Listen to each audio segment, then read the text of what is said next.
Let's examine a couple of the problems in at the end of Chapter 2. Let's start with problem 3, which says, for the program below, trace the program execution and D-out value for the first 10 clock cycles, assuming that the loc input is tied to the least significant bit of D-out bus. This means that if D-out is odd, then loc is going to equal to 1. If D-out is even, then loc is equal to 0. And this is the instruction that we're trying. This is the program that we're trying to trace the execution of.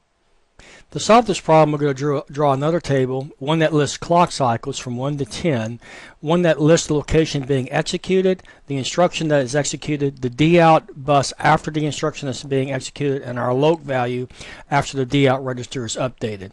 So let's get started. We know that we're going to begin executing from location 0. So location 0, we're going to have an out to instruction. After this instruction is executed, we're going to have a D-out value of 2. Because D-out is even, that means that our loc value here, since it's tied to the least significant bit of D-out, is going to be a 0. We're then going to increment to the next location. We'll go to 1. We're going to execute an out 5. After this instruction is executed, we're going to have a 5 written to D-out. Because this is an odd number, then after that is executed, our loc value is going to be a 1. We're going to execute to the next location, which is going to be 2. Here we're going to have a jump conditional to 5. Now our D-out bus has not changed, so it's still a 5, and our loc value is still a 1.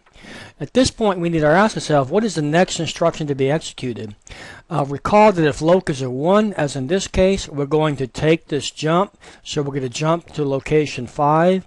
We're going to execute the instruction at location 5, which is going to be an out 9. After this instruction is executed, we're going to have a 9 appear on D-out. That's an odd number, so our loc value will be a 1. We'll increment to the next address, which is going to be 6. We'll execute there at that point a jump conditional to 2. Our D-out value has not changed, so it's going to be 9, and our loc is going to be a 1.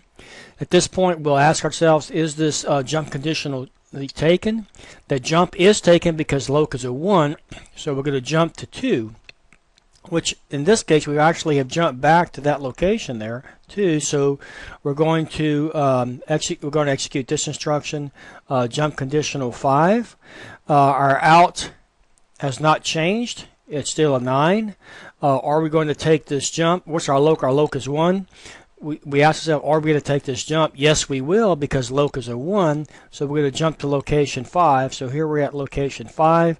At this point, we're caught in a loop. We're going to be executing the same instructions over and over again. We're going to do an out 9. D-out's already a 9, so it'll stay a 9. Our loc will stay a 1. We'll increment to 6. We'll do a jump conditional to 2. Our out is a 9. We're going to, loc is a 1, so we're going to take this jump. We'll jump back to 2.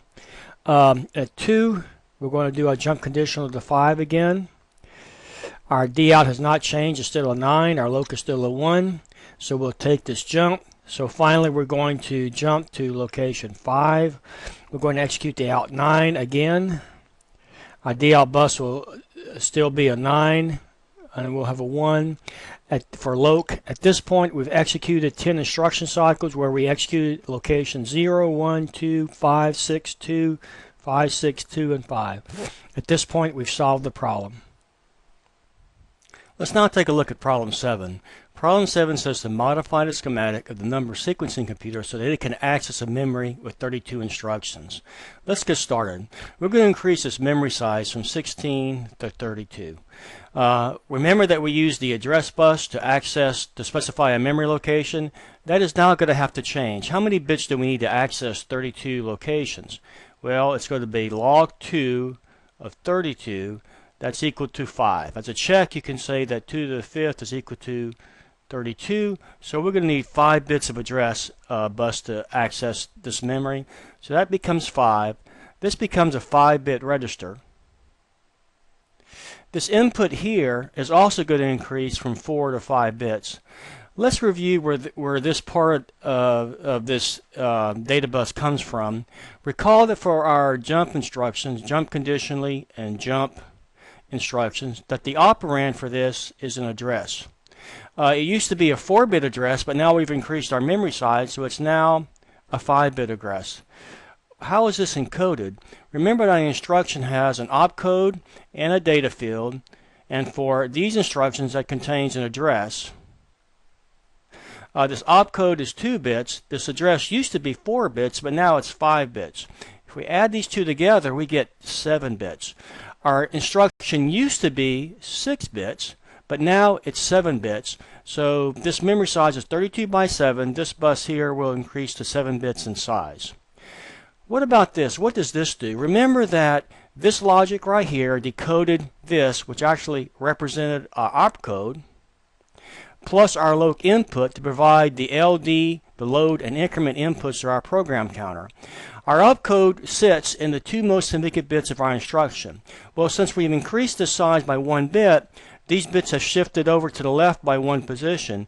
This is now going to be 6, and this is now going to be 5 if we want these two to be our 2 most significant bits of our instruction, which represents our opcode. What about this line right here?